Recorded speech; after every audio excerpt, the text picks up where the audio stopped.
Bueno, que seguimos a vueltas con los aranceles ahora por el hecho de que a Donald Trump se le bloquean al menos esos aranceles recíprocos del día 2 de abril, del Día de la Liberación, y los previos que había anunciado a China, Canadá y México, citando o argumentando la cuestión del tráfico de fentanilo hacia Estados Unidos. ¿Por qué están estos aranceles en concreto bloqueados? Pues les decíamos justo al arranque del programa que es porque un tribunal de Estados Unidos ha dicho que estos aranceles son ilegales porque Trump había invocado erróneamente la Ley de Poderes Económicos de Emergencias Internacionales. Bueno, una ley, es que ya lo dice, la ley tiene un nombre que no se puede interpretar de otra forma. Estamos hablando de emergencias internacionales que otorgarían, bajo ese supuesto, ciertos poderes económicos a la administración, al gobierno estadounidense. Bueno, pues este fallo declara que es que no existía esa amenaza de emergencia inusual y extraordinaria, aunque Donald Trump entiende que sí. Y su zar de los aranceles, Peter Navarro, defiende esta cuestión, que sí, que existía una emergencia nacional. Bueno, vamos a hablar de todo esto y de otros asuntos también relacionados con algunas políticas, en este caso no tanto comerciales, sino también migratorias, de la actual administración. Nos acompaña Cosme Ojeda, profesor de América Hoy y Opinión Pública de la Universidad CEU San Pablo. Cosme, ¿qué tal? ¿Cómo estás? Buenas tardes de nuevo. Bueno, primera reacción al fallo de estos tres jueces, de este panel de tres jueces, en el que, bueno, se nos indica algo que ya se sospechaba y, de hecho, ya habíamos analizado en otras ocasiones, que se estaba haciendo quizás un uso indebido de esta Ley de Poderes Económicos de Emergencias Internacionales. Ahora ya tenemos la confirmación por parte de un tribunal, eso sí. Hay que tener en cuenta todas las lecturas. Esta es la información más objetiva que tenemos, luego están las interpretaciones. En el caso de Peter Navarro dice que sí existía esa emergencia y además ha arremetido directamente contra los tribunales diciendo que se dedican a atacar directamente al pueblo estadounidense, que no velan por sus intereses, sino que están actuando pues como un arma que vela contra los intereses del pueblo de Estados Unidos. Claro, ante todo esto, ¿qué interpretación, qué análisis debemos hacer? Bueno, primero la reaparición de Peter Navarro es sorprendente, pero es inoportuna. Yo creo que los tres poderes del Estado, nunca el Poder Ejecutivo, el Gobierno de los Estados Unidos o la Administración Trump, no debería atacar a los tribunales. Están enfadados porque sus abogados han explicado lo que ha dicho Peter Navarro ya, los abogados del Departamento de Justicia, ante esta Corte de Nueva York. Y tres jueces le han dicho que no, o sea, y además uno de los tres jueces lo nombró Donald Trump, o sea, que son medidas, es un poco quizá largo de explicar, pero en Estados Unidos el poder, digamos, de la cartera o del monedero, como dicen ellos, reside, o sea, el que asigna recursos es el Congreso de los Estados Unidos, no el presidente, y la Revolución Americana se hizo pensando en que nos pueden poner impuestos siempre que me los justifiquen. Entonces, si no, o sea, aquello provocó una revolución y ahora los americanos están empezando a ver que quizá les va a afectar en su cesta de la compra, en su compra de bienes y en su inflación. Y entonces la gente no está muy dispuesta y los tribunales han dicho clarísimamente que el presidente Trump se ha excedido en sus funciones. A ver, esta ley de emergencia económica la han utilizado ya 15 presidentes de Estados Unidos 69 veces, pero en cosas muy específicas. O sea, justificando que efectivamente había una emergencia económica o una situación específica, pero no se aplica a países, de todo el mundo, a tus vecinos, a tus aliados, a tus enemigos, de forma tan digamos, genérica. O sea, este tribunal lo único que ha dicho, que es un tribunal muy específico de temas económicos, que esta ley no es de aplicación y que el presidente de los Estados Unidos no tiene un poder ilimitado. O sea, están limitando sus capacidades. Pero es que Trump está usando este tipo de normas, las usa también en inmigración, digamos, de emergencia, porque no quiere seguir los procedimientos, que son más lentos, que tienen más controles, pero la República Americana depende de los controles y contrapesos. Claro, decías, no quiere seguir los procedimientos porque son más lentos. Entendemos de alguna forma que esa sensación de emergencia por parte de Trump es también consecuencia del hecho de que su doble mandato haya tenido una separación, porque claro, ahora él se ve que para dejar un legado va a tener que actuar en un tiempo récord. en un lapso de 4 años y entendemos que por aquello de que no puede volver a presentarse como presidente a un tercer mandato, claro, tiene más prisa porque teme que si algo se queda un poquito en el aire, el siguiente que llegue lo pueda trastocar.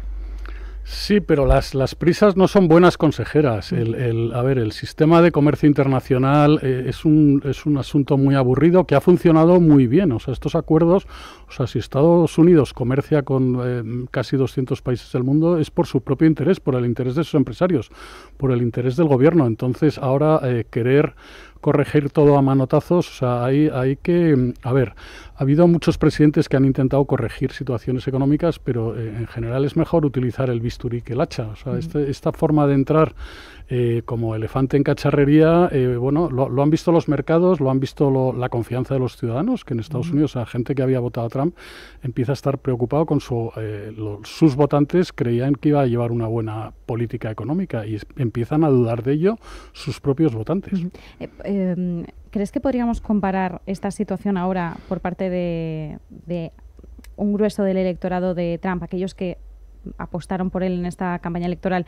¿Podríamos compararlo, por ejemplo, con esa sensación post-Brexit de quienes habían votado que sí al Brexit y de repente se encontraron con las consecuencias reales y dijeron, esto no era lo que teníamos previsto nosotros cuando votamos que sí?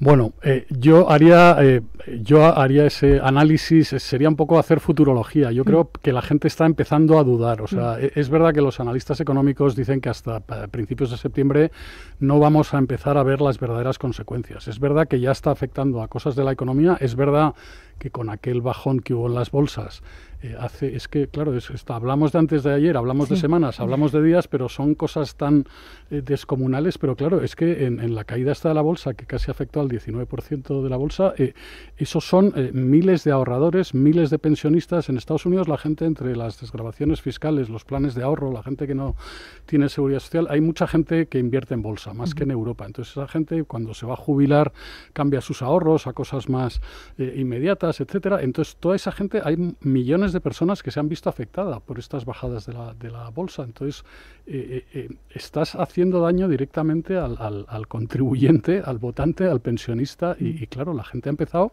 o sea, las encuestas están diciendo que la gente está preocupada. Incluidos sus votantes, que en otras muchas cosas siguen apoyándole. Efectivamente, además hemos visto una merma considerable de la confianza en algunos activos tradicionalmente considerados de refugio, y no hablamos del oro, que el oro es el que sí se ha visto beneficiado, pero hablamos del dólar o hablamos del los bonos del Tesoro estadounidense. De hecho, en el más largo plazo, en el 30 años, hemos estado viendo rentabilidades que por algunos momentos superaban el 5%, que esto nos estaba dando también una señal de alerta, y la mayor turbulencia la tuvimos justo después del 2 de abril, del Día de la Liberación, que ahí sí vimos unas auténticas turbulencias en el 10 años y en el 30 años que eran realmente importantes, ¿no? Claro, hay que tener en cuenta pues todos esos jubilados, pensionistas o aquella gente que se prepara para la jubilación, que a lo mejor sí tienen parte de sus ahorros invertidos en este tipo de activos, o no de forma directa, pero sí a través de un plan, a través de un fondo de pensiones, claro, que son de los grandes tenedores de este tipo de activos, pues porque son vehículos de ahorro y que tienen esa planificación financiera de cara a garantizar pues un sustento extra, ¿no? Y además teniendo en cuenta que los planes de pensiones, el sistema en sí en Estados Unidos es bastante distinto al español, claro, ellos tienen que buscarse las garantías de otra forma, ¿no? Esto por un lado, una crisis de confianza importante que estamos viendo también que está haciendo mella en la popularidad de Donald Trump. Siempre hablamos también del daño que puede hacer esto de cara a las midterm, que tendremos en noviembre, pero del año que viene, ¿vale? 2026, que nadie se me asuste, este año todavía no tenemos, pero sí que es cierto que todo esto puede ir sumando y empañando las expectativas. Me gustaría también que habláramos de Elon Musk, un poco relacionado también con el contexto actual de la administración Trump. Se ha ido ya oficialmente del Departamento de Eficiencia, también se ha ido el número 2, y ahora, bueno, hoy tenemos reacción en las bolsas, Tesla subiendo, porque se interpreta que Elon Musk va a tener más tiempo también para dedicarse a sus negocios, a sus compañías. ¿con qué sabor nos quedamos del legado o del papel que ha tenido Elon Musk en estos primeros meses?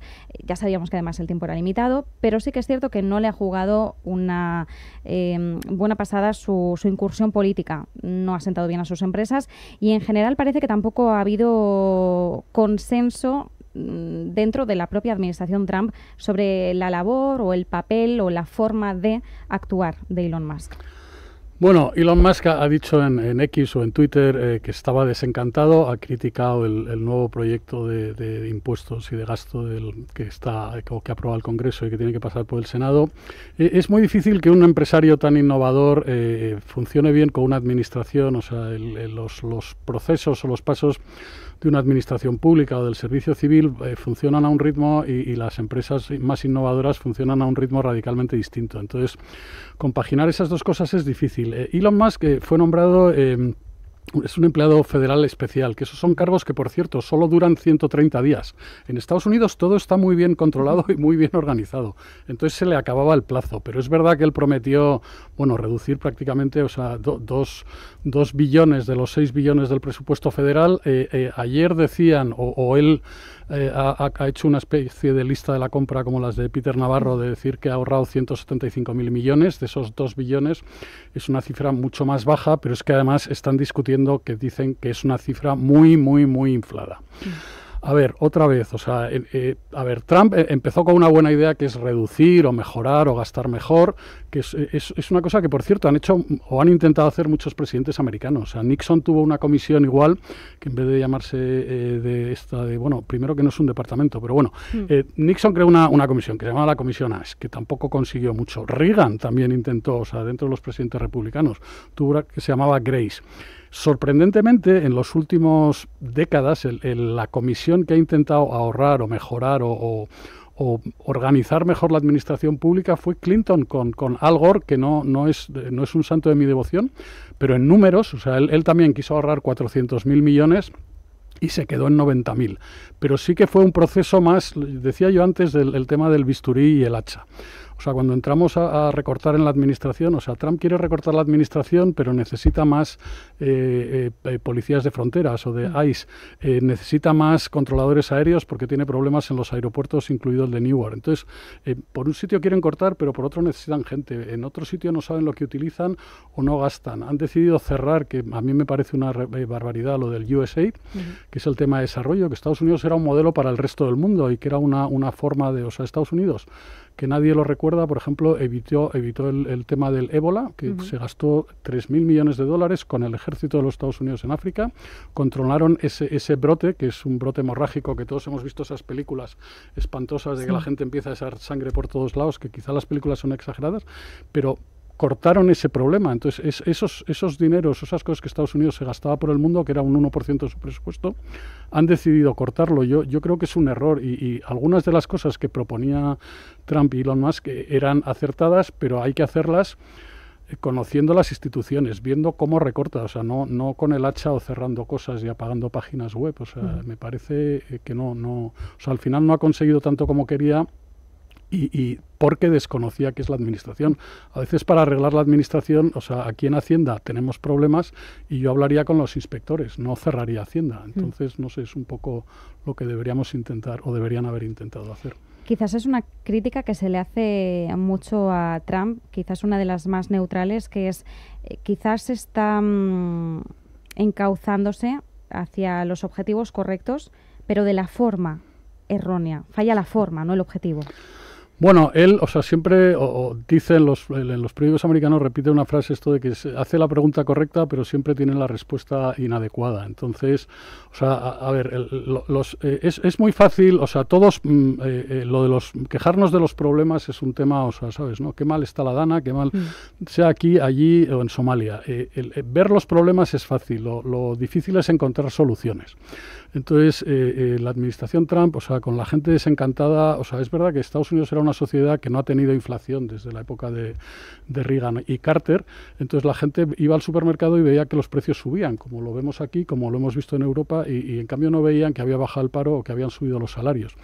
Entonces, trasladar a la opinión, a veces la gente se fija en cosas menudas y no se fija en cosas importantes. Entonces, deberíamos es hacer un proceso más delicado en cuanto a decidir quién arregla o quién va a aportar soluciones a los problemas que tenemos, que efectivamente Estados Unidos los tenía. Yo creo que económicamente tenía menos problemas de los que tenemos en muchos países europeos, pero es una opinión subjetiva. Bueno, pese a la preocupación de la enorme deuda, y entendemos que de alguna forma, pues también parte de su legado quizás está empujándolo a conseguir reducirla, ¿no? Que es uno de los grandes retos y una de las grandes preocupaciones, claro. Bueno, plan fiscal también, por cierto, entre interrogantes, que eso también nos daría para bastante, pero sí que me gustaría centrarnos un poco en la política migratoria por varias cuestiones. Harvard y también el intento de Trump de suspender esos programas de la era Biden de libertad condicional.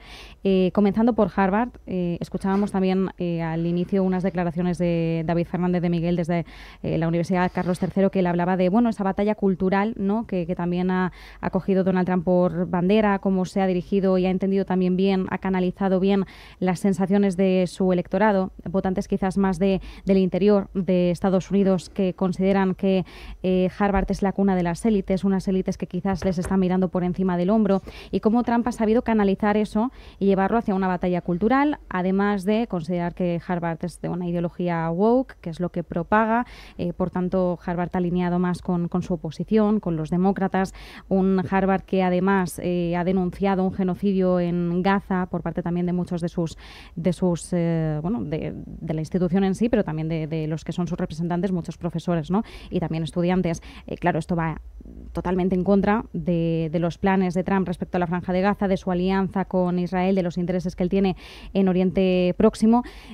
Y de alguna forma pues ha cogido Harvard y se ha convertido en ese reducto, ¿no? En el que conseguir también parte de sus políticas migratorias. Ahora con la suspensión de visas a los estudiantes extranjeros, que no solo puede tener un impacto cultural y puede producirse además una fuga de todos esos estudiantes extranjeros que se ven huérfanos hacia otros países o continentes, caso de países europeos, caso de, sobre todo Europa, quizás se convertiría en el mayor reducto de todos ellos, sino que también hay un impacto económico importante y un impacto, como decíamos, no solo económico por lo que Harvard obtiene de todas aquellas matrículas, sino por el impacto de perder a futuros trabajadores que puedan nutrir la actividad económica empresarial de Estados Unidos. Pues sí, es verdad, el mismo Harvard ya hizo un análisis, Lawrence Summers, hay un profesor que habla muy bien español, además, que se apellida Brooks, han hecho una crítica porque estas universidades, si quieres, más progresistas, efectivamente, han defendido una serie de políticas o tenían una serie de programas que eran poco académicos, en muchos casos también eran muy antisemitas, etcétera. Pero lo mismo, yo creo que hay que corregir las cosas, luego hay cierta libertad de cátedra. A mí me puede molestar, yo he visto manifestaciones realmente inaceptables sobre Gaza, no en Harvard, en Columbia, en varias universidades de Estados Unidos, pero hay que aceptar que los jóvenes protesten, te puede gustar más o menos, lo puedes limitar. Es verdad que, por ejemplo, en Columbia, realmente los alumnos que pagaban su matrícula estuvieron meses sin poder entrar en el comedor ni en la biblioteca. Tú cuando pagas $100.000 de matrícula en una universidad americana y ves que tus hijos no pueden acceder a las instalaciones, pues quieres que vaya la policía, que es una cosa absolutamente razonada. Pero bueno, el problema de Harvard o de las grandes universidades, no sé si empezar por lo último que señalabas, hay muchas universidades americanas, no las más principales, pero sí algunas muy científicas que tienen más de la mitad de los alumnos extranjeros en temas de ciencia, tecnología, ingeniería y matemáticas. Entonces, cortar eso, Estados Unidos tiene, como Alemania, una gran necesidad de conocimientos o de alumnos de conocimientos técnicos. Entonces, por ejemplo, vienen muchos de Asia, muchos de China, muchos de Corea del Sur. Habría que hacer cierto control, porque es verdad que hay alumnos chinos que trabajan para el ejército o el Partido Comunista. Tienen el mismo problema y es un control de seguridad que deberían hacer en Estados Unidos y en Inglaterra. Tienen un problema en Cambridge, en otros lugares. Pero eso, otra vez, vamos al bisturí, vamos a controlar lo que es inaceptable, pero no a aplastar. En Estados Unidos hay 1.100.000 estudiantes internacionales que se gastan entre la matrícula o los estudios y el alojamiento $43.000 millones. El 15% de los estudiantes de Estados Unidos son extranjeros. En España, el 9% de los estudiantes del sistema universitario, público y privado, también son extranjeros.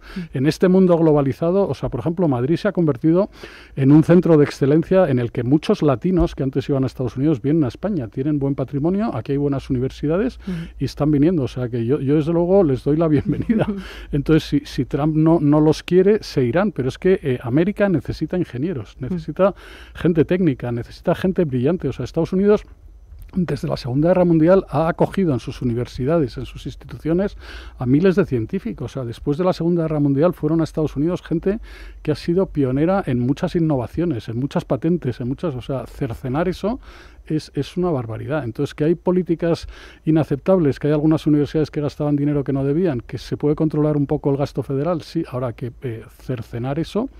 Yo creo que otra vez, o sea, es entrar como un elefante en una cacharrería para al final, más que arreglar, estropear las cosas. Porque además, o sea, Harvard, tú no le puedes cortar unos fondos federales a los que tiene derecho porque cumple los requisitos. O sea, hay cosas que a mí no me gustan de Harvard, pero sin embargo sí que creo que Harvard, como han defendido sus abogados bastante brillantemente. Pero Harvard, Georgetown, que es una universidad jesuita en Washington, católica, ha tenido también una incidencia. El rector hizo una carta maravillosa explicando por qué ellos iban a seguir defendiendo los programas que tenían, y era académicamente era un 10, o sea, no tenía un pero. O sea, en temas legales, éticos o de defensa. Entonces yo creo que los presupuestos federales en Estados Unidos a veces están gastando mucho dinero. Por cierto, los alumnos internacionales pagan su matrícula entera. Sí. Exacto. O sea, realmente están financiando, porque como reciben menos fondo de los estados o fondos públicos, necesitan ese dinero de los alumnos para financiar lo demás.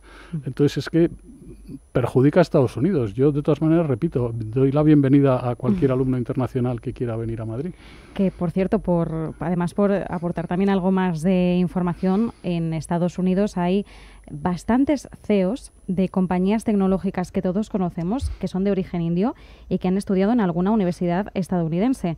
Vamos, por citar, Sundar Pichai, CEO de Alphabet, es indio y estudió en Wharton, en la Universidad de Pensilvania.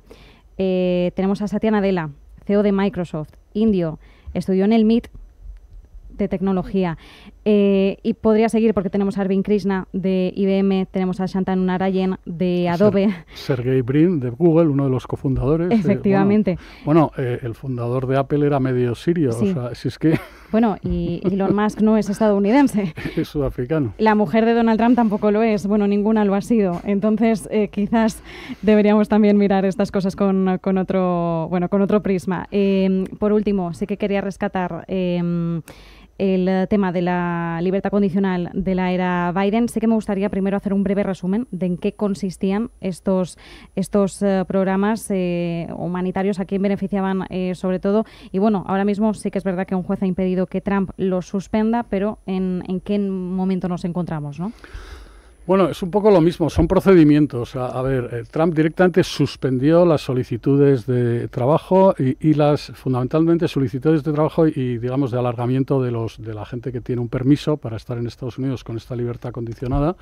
Y entonces Trump dijo, bueno, pues nada, lo cerramos y ya está. Entonces, oiga, todo ciudadano que entra en Estados Unidos tiene derecho a un proceso legal, tiene derecho a una serie de procedimientos, y entonces los que estaban en esos procedimientos, tú no cierras la ventanilla y dices esto se ha acabado. O sea, tienes que justificar por qué has decidido cerrar ese programa.